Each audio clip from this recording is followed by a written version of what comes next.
August 26th, 1346. A storm is coming over northern France. 6,000 English archers stand on a muddy ridge outside the village of Crécy, their bows drawn, their hands raw. Below them, 30,000 French knights glitter in armor worth king's ransoms, banners snapping in the rain. Trumpets sound. The French charge uphill, a mountain of steel and pride, and the scow turns black. Within hours, those shining ranks will be trampled into mud, their noble blood feeding the earth. Only 40 Englishmen will die. The rest will stand over a field where 500 years of chivalry are buried. This is the day 6,000 peasants with sticks and string ended the age of knights and rewrote the rules of war forever. Edward III had not come to France to fight fair. He'd come to prove a point. That the French crown, bloated with pride, could not even defend its own soil.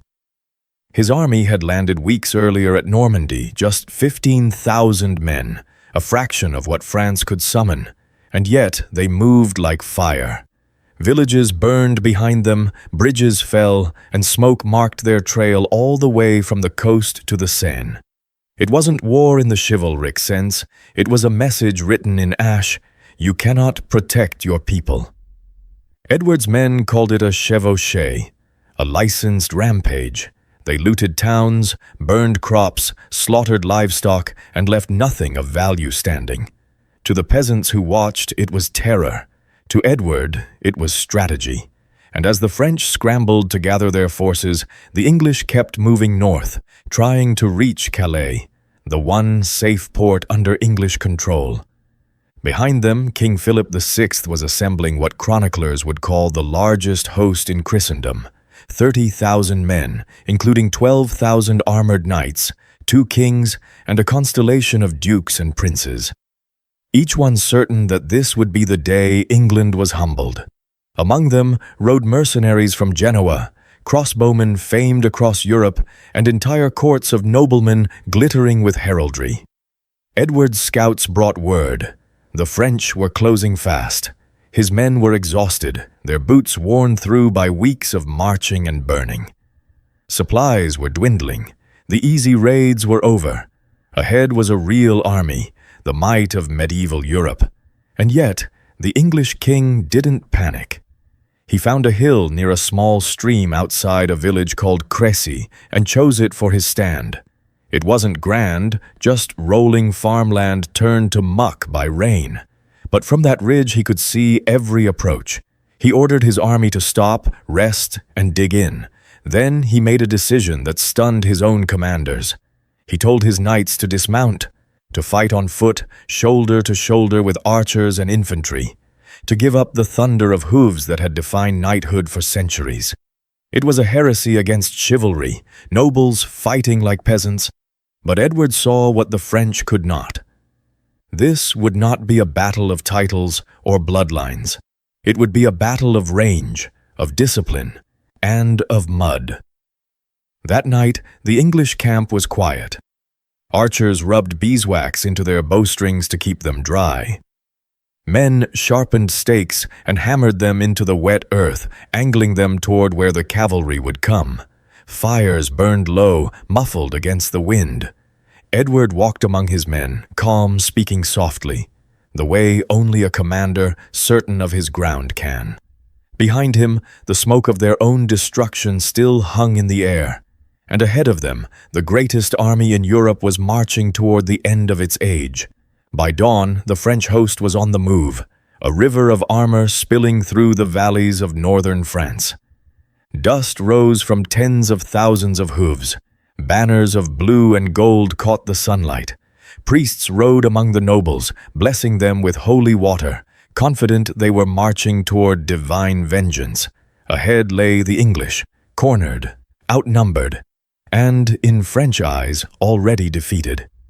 King Philip VI rode at the head of this gleaming procession, his armor polished to a mirror shine. To his right, the King of Bohemia, blind but proud, guided by the reins of his knights. Behind them came dukes from Alençon, Lorraine, and Bourbon, counts from Flanders and Blois, and princes from across Europe, each with his own retinue, each flying colors that turned the horizon into a festival of heraldry. It looked less like an army and more like a royal parade heading to coronation. But beneath the spectacle was chaos. Rivalries burned hotter than the summer sun. Nobles bickered over precedence. Who would lead the first charge? Who would earn the right to capture the English king for ransom? Some swore that they would take Edward alive by sunset. Others argued it should be Philip himself who delivered the final blow. The noise was deafening. The snorting of horses, the clang of armor, the vanity of 1,000 egos drowning out command. Philip tried to impose order. His marshals begged the lords to wait for the full army to assemble, to rest after their forced march. Many had been riding since dawn, their men hungry, their horses exhausted. But pride has no patience. From every rank came voices shouting for immediate battle. The English are trapped. We'll sweep them aside before nightfall. To the English waiting on the ridge, it must have looked unreal. An ocean of steel flowing toward them, lances glinting like sunlight on water. But discipline is silent. Edward's men did not jeer or charge. They waited, motionless, behind their stakes, the longbows laid out in perfect rows, their fingers steady on the waxed strings. As the afternoon sun burned through the clouds, the French camp finally reached the outskirts of Crécy. It was late, past 4 o'clock, and the smart choice was to halt, set camp, and attack in the morning. Even Philip saw it. He gave the order to wait. But orders mean nothing when every noble believes himself a king. Behind him, impatient lords began advancing without command, shouting that glory waited for no man. Trumpets answered trumpets, horses pawed the ground, armor creaked, the front ranks surged forward, and others followed, unwilling to be left behind. The greatest army in Europe was dissolving into a mob before the battle even began. One chronicler wrote that the French moved as if each man were his own general. It was not strategy that drove them, it was pride. And pride that day was riding straight into the jaws of annihilation.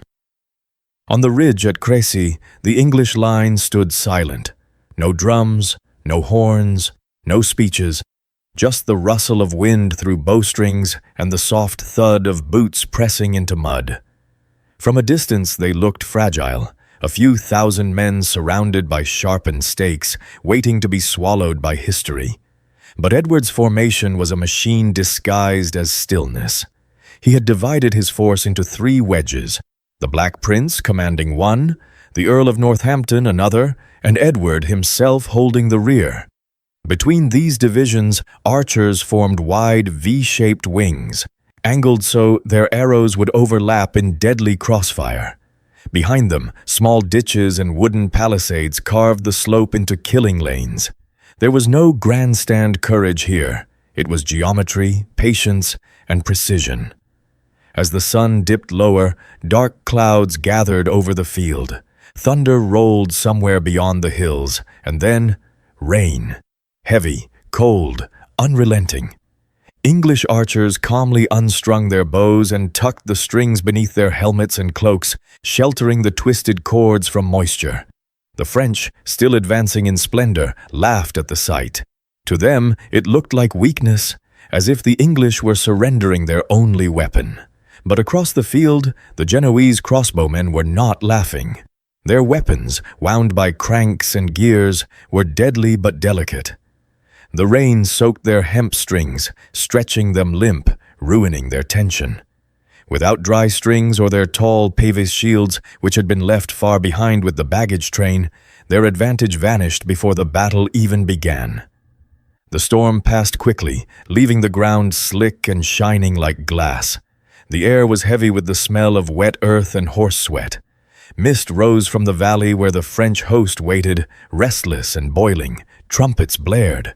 Commands clashed, and from Edward's position came the faint sound of creaking wood as archers restrung their bows, a whisper of death ready to resume.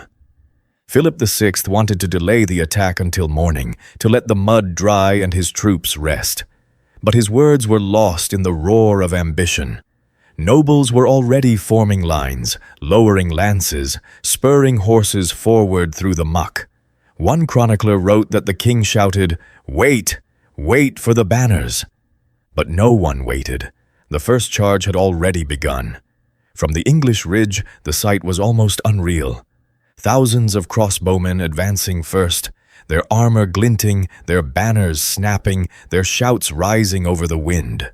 Behind them, knights began to form up, lances raised, the ground trembling under hooves. Edward stood by a windmill at the crest of the hill, watching through the mist. He turned to the Black Prince, his 17-year-old son, and said quietly, "Let them come." The archers drove their stakes deeper into the mud, nocked their arrows, and waited for the command. Then, as the first line of Genoese halted within range, Edward gave a single nod. The bowmen drew, 6,000 bows bending in unison, and the hill itself seemed to inhale. The world held its breath for one heartbeat. Then the sky screamed. The first volley left the English line like a single thunderclap, 6,000 bowstrings snapping in perfect unison. The sound rolled across the valley and struck the French front before their eyes could even track the movement. The sky darkened. Arrows fell like a storm of black rain. The Genoese crossbowmen, soaked and unshielded, loosed their own bolts in reply, but most clattered harmlessly into the mud far short of the English ranks. Their stretched bowstrings had lost their power. The return fire barely reached the hill, and before they could reload, the second English volley came. Then a third. 12 arrows a minute per man. That was 60,000 arrows in 60 seconds. It was not battle anymore. It was geometry turned into death. Arrows punched through cloth, leather, and flesh. Horses reared and screamed, bolts sticking from their necks. Men threw down their weapons and tried to run, but the line behind them pressed forward, confused by the smoke and the shouting. Then came the final insult. Behind the fleeing Genoese, French knights saw the retreat and mistook it for cowardice. The Count of Alençon shouted, "Kill me this rabble that blocks our way!" And the knights spurred forward, lances down. In moments, they were cutting through their own mercenaries, slashing at the backs of the very men they had paid to fight for them. Crossbowmen fell beneath hooves, trampled, hacked apart by their employers before a single Englishman touched them. It was madness, arrogance devouring itself. And over that chaos came the next English volley, hissing through the air, striking the armored tide like hail on iron roofs. Then the French cavalry charge began. 12,000 knights in full armor surged uphill, their horses crashing over the corpses of Genoese mercenaries, their banners whipping in the wind. The ground shook under the weight, a mountain of iron and pride. But Crécy was not built for glory. The first ranks hit the hidden ditches Edward's men had dug the night before. Horses stumbled, snapped legs, and rolled, sending armored riders tumbling into the mud. Those behind had no time to stop.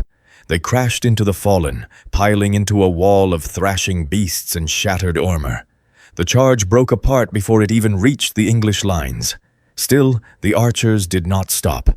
They fired into the mass, bodkin-tipped arrows finding the weak points in plate, under the arm, through the visor, behind the knee. Some knights were struck through the face, others through the throat. Horses, even when armored, were larger, easier targets. One hit and the animal would rear, fall, or crush its rider beneath it. By now, the slope had become a slaughterhouse. The knights behind could barely see the enemy. They only saw banners disappearing into smoke and rain. They kept charging, convinced victory lay just ahead, until the next wave of arrows tore into them. When the archers ran low, they advanced down the slope between volleys, pulling arrows from the bodies of the dead and firing them back into the living. Every shaft loosed was one that had already killed once. The French army, once the pride of Europe, was dissolving into panic and carnage. One English chronicler wrote, "The arrows fell so thick that they seemed to blot out the sun. And when the sun returned, it shone only on corpses." The flower of French nobility was dying in the mud, trampled under its own weight, while peasants with bent sticks and string stood unmoved, raining extinction from a hillside. By late afternoon, the valley below Crécy had turned into a furnace of noise, metal on metal, horses shrieking, men drowning in their own armor. The first French charge had collapsed, but pride refused to die quietly. Behind the chaos, another line of knights formed, yelling over the din, determined to avenge the slaughter of their comrades. Philip VI himself ordered them forward, his command swallowed by thunder and rain. Again the trumpets blared, and another 1,200 riders surged into the slope, straight over the wreckage of the dead. Hooves splashed through pools of blood and mud. The air was thick with the stench of iron and smoke. And again, the arrows came. They struck shields and plate with such force that it sounded like hail on a cathedral roof. Some arrows splintered, others punched clean through. Horses collapsed mid-gallop, flipping their riders into the dirt. The hill was a trap, a perfect engine of destruction. Every fallen man became an obstacle for the next wave. The English had created not just a defense, but a landscape of death. Those who managed to reach the English line were exhausted, their horses maimed, their armor dented and slick with mud. They swung their swords weakly, only to be finished by English men-at-arms with hammers, maces, and daggers slipped through visor slits. There was no glory here, only the sound of metal striking bone. Still, the French kept coming. Chroniclers counted 16 separate assaults, each more desperate than the last. Entire noble families vanished that day.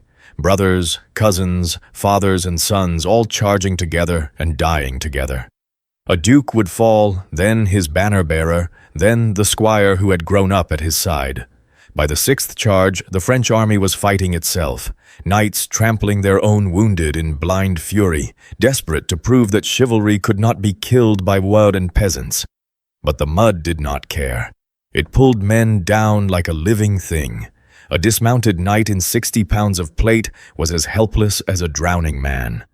English archers left their lines to move among them, driving knives into gaps in armor or turning bodies to strip them of arrows. Some used mallets to crush helmets like tin cups. The noise of battle began to fade into a low, sick rhythm. Arrows, screams, hammer, silence. And through it all, Edward III watched from his windmill on the ridge, calm and still. When messengers begged him to send reinforcements to aid his son, the young Black Prince, now fighting in the thickest part of the melee, Edward asked one question: "Is he dead?" When the reply came, "No, my lord, but hard pressed," Edward smiled faintly and said, "Then let the boy win his spurs." It was both a test and a statement, the king's confidence that his line, his discipline, his bowmen would hold. And they did. The slope beneath Crécy was no longer a battlefield. It was a graveyard being filled in real time. And yet, from that graveyard came one more rider. A king who could not see, but who refused to die sitting still.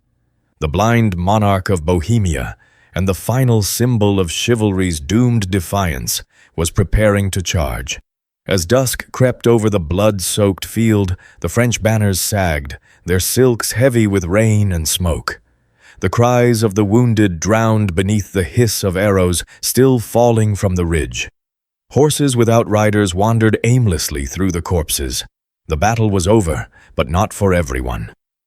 Far back among the French lines sat a figure whose eyes saw nothing: King John of Bohemia. He had been blind for more than a decade, struck by disease, but he had come to Crécy with his retinue to fight beside his allies. Now, as reports reached him of slaughter, he refused to believe the day was lost. When his knights begged him to withdraw, John's answer was quiet, but final. "The King of Bohemia does not flee from battle. Lead me where the fight is fiercest." His men hesitated. He repeated it. Then he gave an order history would never forget. "Tie my horse's reins to yours, so that where you ride, I shall follow.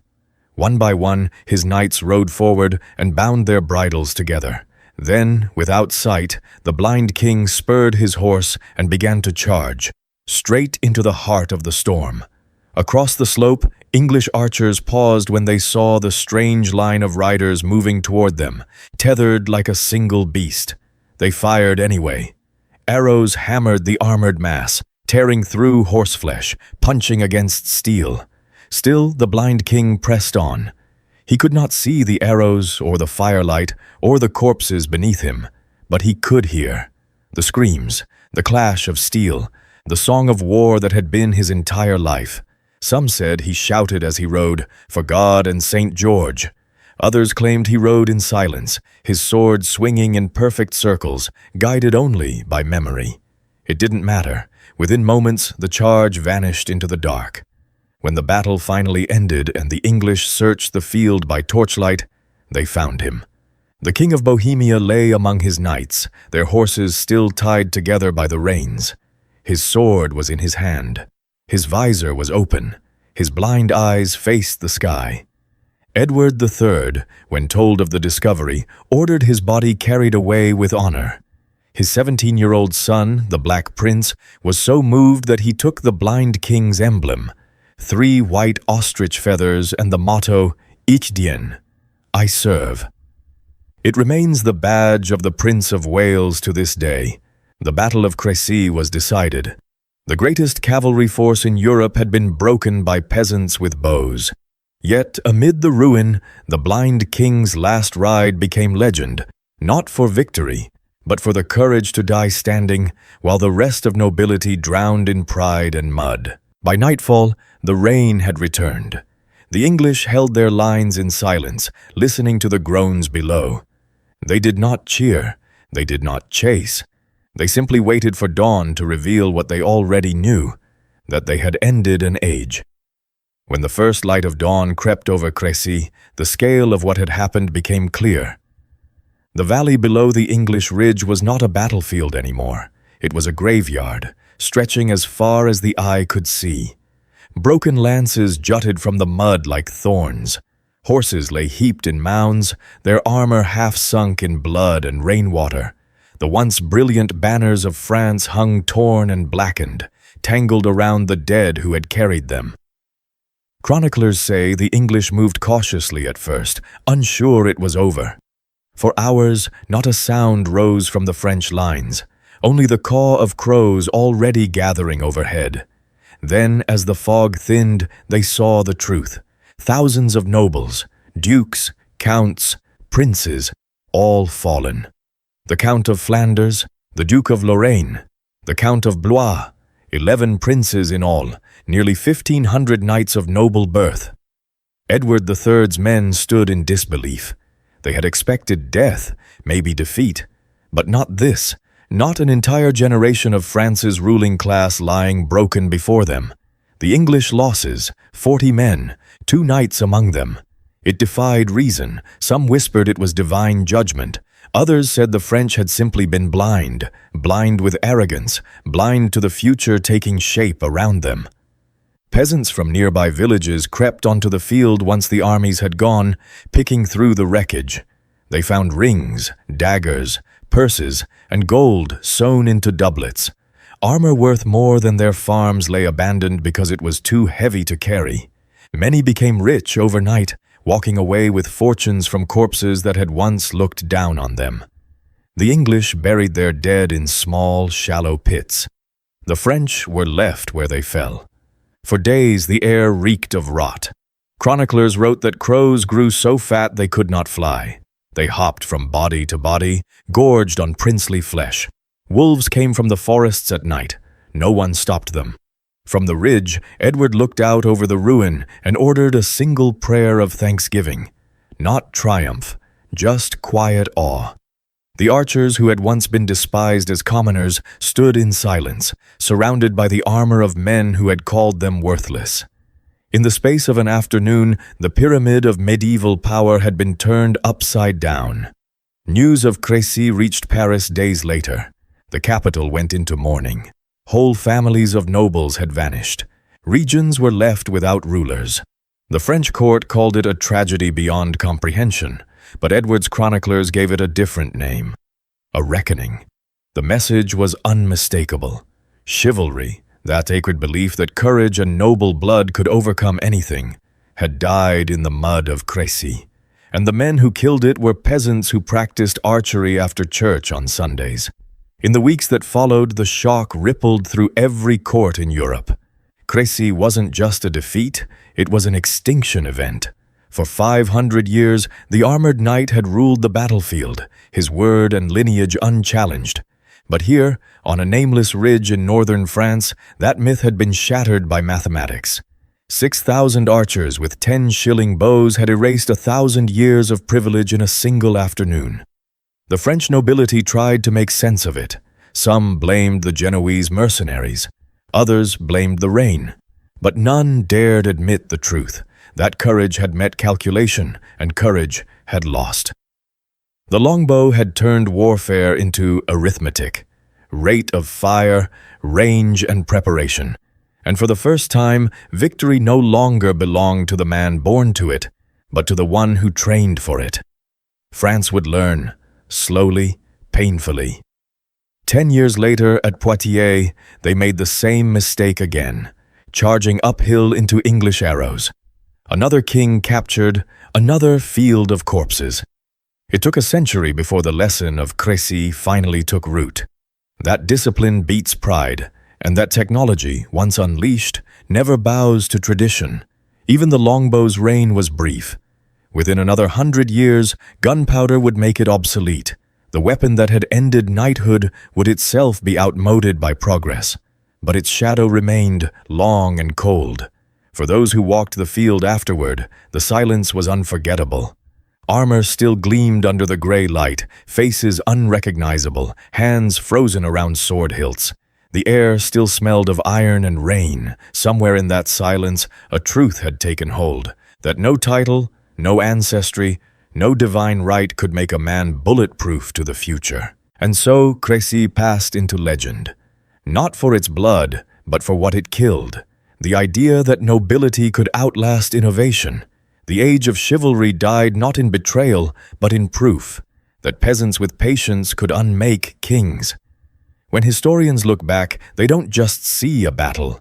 They see the world tilting on its axis, the moment when courage alone ceased to rule. Because on August 26, 1346, courage met reason, and reason won. If you want more stories of the moments that changed everything, the forgotten turning points where empires fell and the world was rewritten, subscribe. History remembers kings. We remember what ended them.